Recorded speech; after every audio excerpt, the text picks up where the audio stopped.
Welcome to my channel, Let's Summarize It. My name is Hussam Al-Daman. Today we're going to talk about microcredentials and higher education. We have a previous video that focused on the introduction to microcredentials. If you have not seen it, please go back to this video so that you can have more information as an introduction to microcredentials. What we know so far is that in the job market there is this growing need for microcredentials. However, what we don't know very well is how microcredentials will fit within a higher education formal qualification system. We have several articles that we're going to discuss today. The first is a report written by Beverly Oliver, 2019. Now, this was part of Deakin University, entitled Making Microcredentials Work for Learners, Employers, and Providers. The report begins by saying that there's this growing need for upskilling. However, the formal qualification system, universities and colleges, is unable to handle this due to various reasons. One, there's high cost that's involved.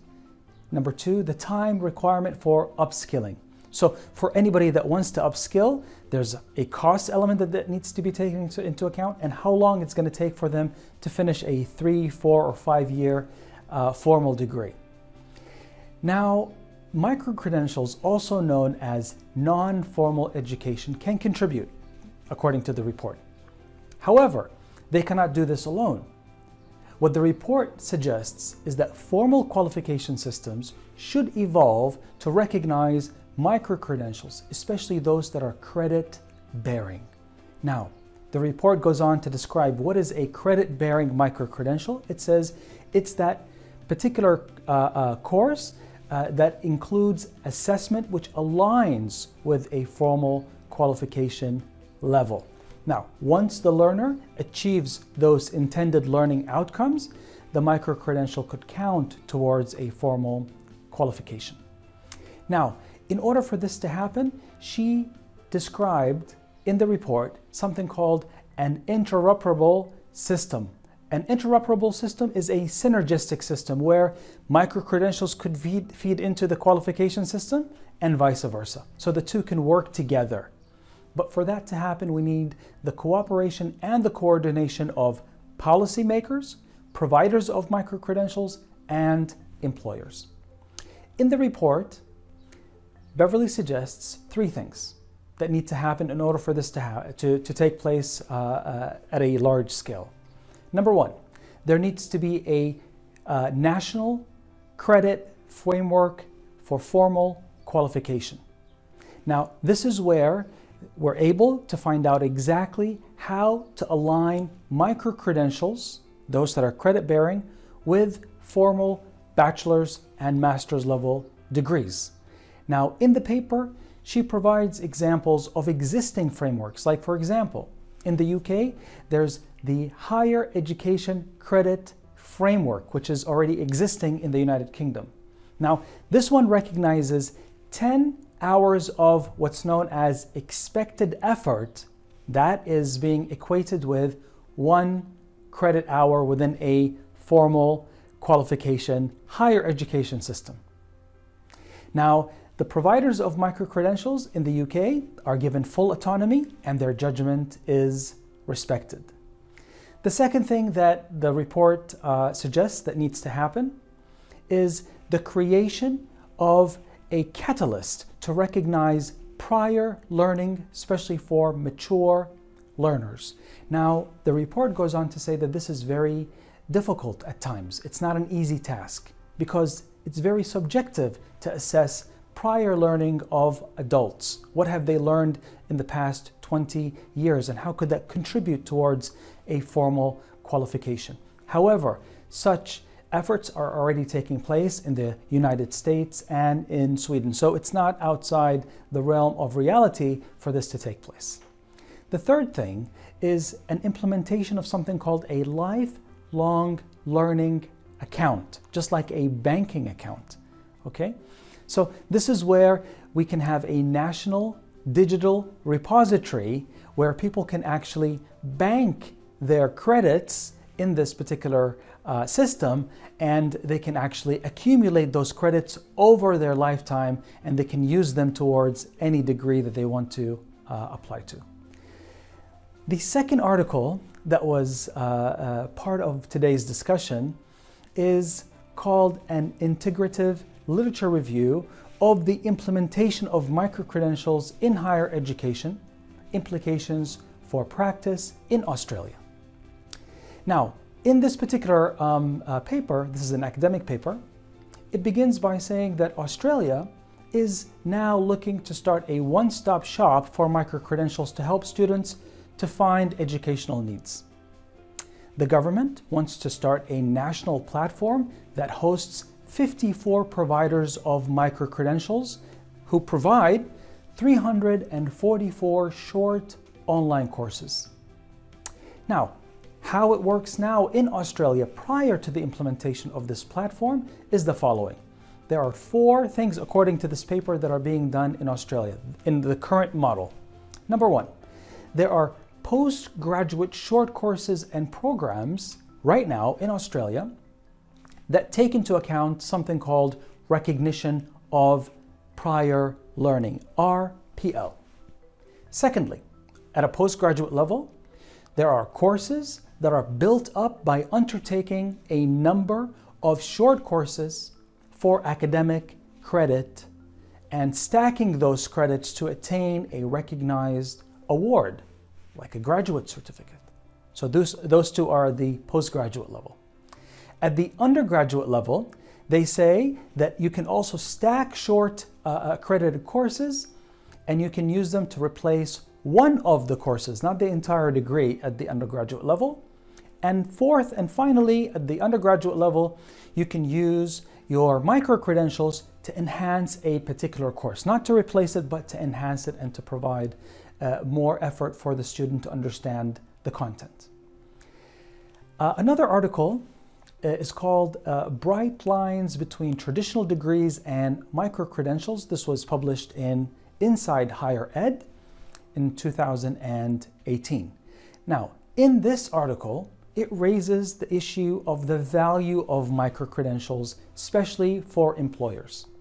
It says, in the absence of a clear standard or clear standards for employers, there might be confusion about microcredentials.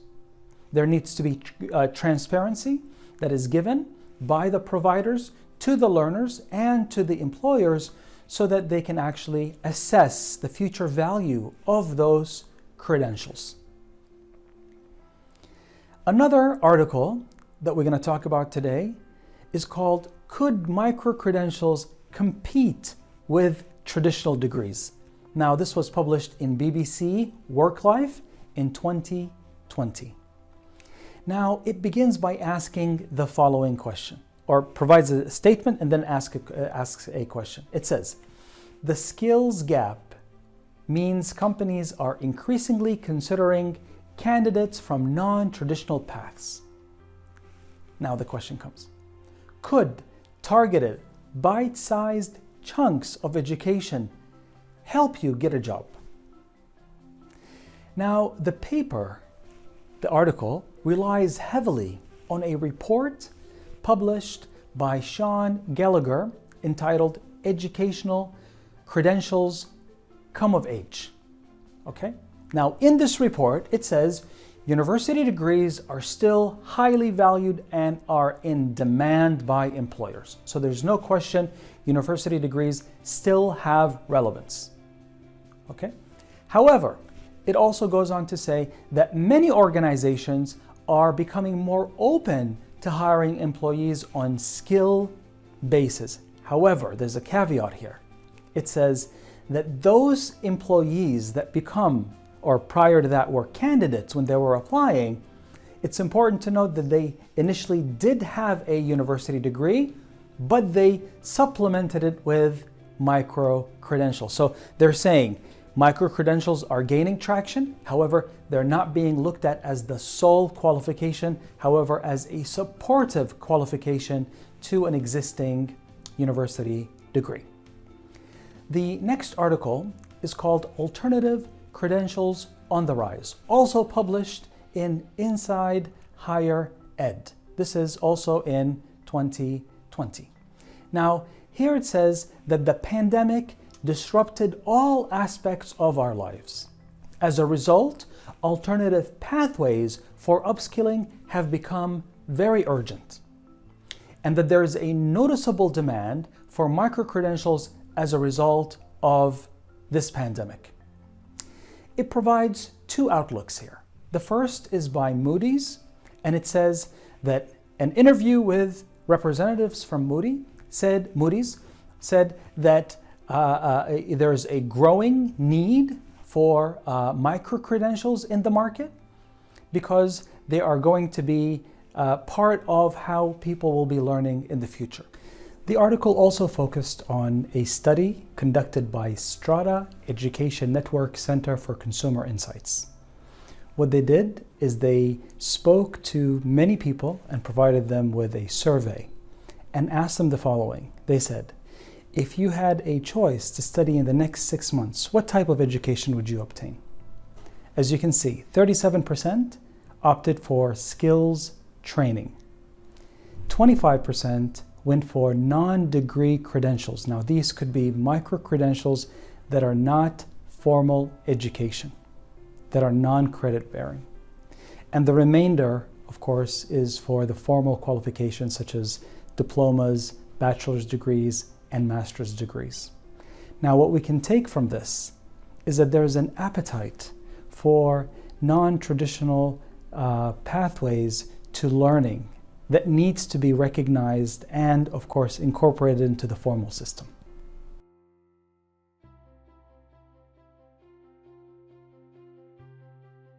My take on the situation. I think micro-credentials very soon will organize to where there's going to be a standard accrediting body for them so that they can be included into the formal education system. There's too much need for that at this stage for us to ignore their existence. What we need, and perhaps what we don't have now, is the full credibility that would be associated with those particular degrees. If we have full faith in micro-credentials, I'm talking now at a university or college level, then there would be little issues incorporating that with the formal system that we have so far. However, if you talk to academics, perhaps one of the things that they would say is that the providers of those micro-credentials sometimes don't come from a fully accredited higher education institution. So therefore, perhaps they have a different outlook. However, I beg to differ. It's that different outlook that provides added value to what we do at the university. So if micro-credentials are being built up and designed by the industry, by specialists, this is exactly what we need because universities are heavily reliant on theory. So amalgamating the two, theory and practice, then we have a system that benefits the students both on a learning perspective and also on the flexibility perspective. Tell me your thoughts on this.